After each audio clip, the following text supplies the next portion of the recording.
We were instrumental in filing a complaint against Bhaskara as well as his son before the Uplakayukta Subhash, Mr. Subhash Adi, to get the investigation started, initiated, which led to the ouster of Bhaskara. So that was a very good beginning. And after that, we are fighting against different land grabbing by land mafia, and even against different POXO acts and many other cases. And we are continuing as of now. Lokayukta Act of 1994 mainly addresses the administrative actions against government officials, like whether the dereliction of duty or a misuse of power or any such grievances of the common man.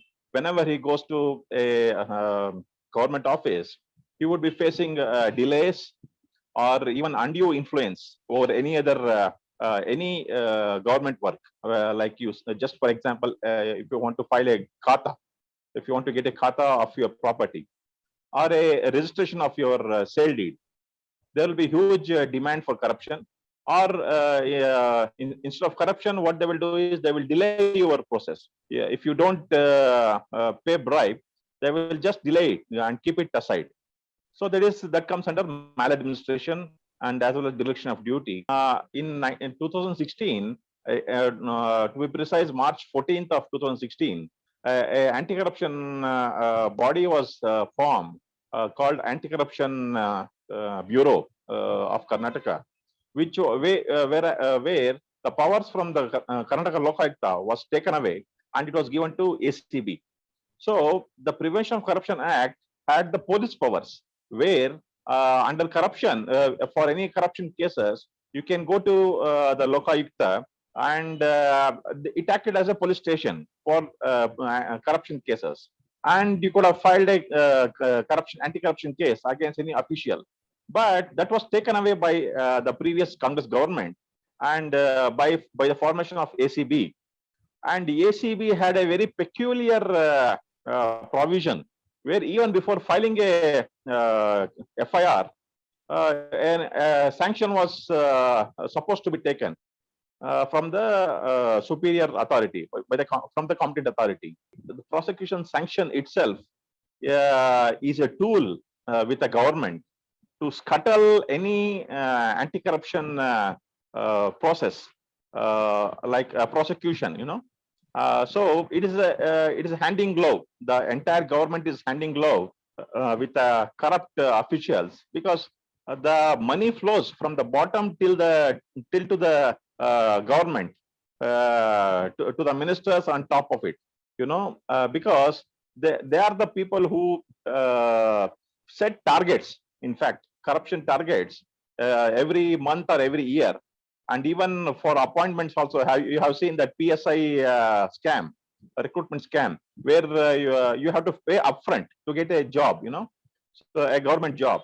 So there is a whole process of corruption. In fact, instead of anti-corruption, it is becoming corruption, where there is a process set up which is totally obscure to the common man, but it runs clandestinely in a covert way at the back end.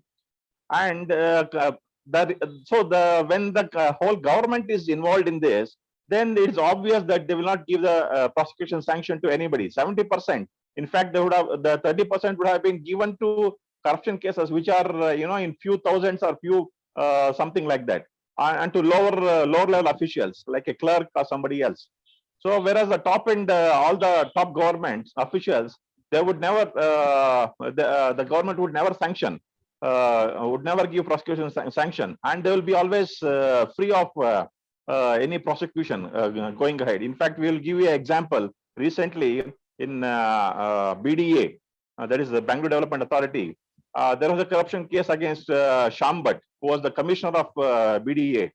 And the next BDA commissioner, who was supposed to give the prosecution sanction, a report on the prosecution sanction, in fact, he declined. He gave a wrong report, just to save the previous BDA commissioner from corruption. In fact, the ACB sent a note to the department, and they ask for sanction. And he gives the next BDA commissioner, Mr. Rakesh Singh, he gives a wrong report saying that there is no corruption at all. There is nothing wrong done by the previous commissioner. So it is all hand in glove. The next one tries to save the previous one, and the top guy tries to save the lower guy. And this is a chain which is which is detrimental to the entire process itself, the anti-corruption process itself. And in fact, one more thing that I would like to point out here, though ACB came in 2016, in 2018, there has been a amendment at the center itself, in the Prevention of Corruption Act itself, where Section 17A has been introduced into the Prevention of Corruption Act, which makes compulsorily asks for prosecution sanction even before a FIR is filed. So even the ACB has been done by the previous government, whereas the entire same concept of ACB has been introduced into every state with this introduction by the Modi government. And we see that Modi says, the Prime Minister of India says, "Na khaunga, na khane dunga." But whereas here we see the entire the process itself is being the main act itself is being diluted. Well, actually, Lokayukta as such, with the PC Act powers being taken away, Lokayukta is almost like a dead body, because only administrative actions can be filed before the Lokayukta. So until unless the ACB is abolished and the powers of PC Act are given to Lokayukta, Lokayukta is as good as doing nothing.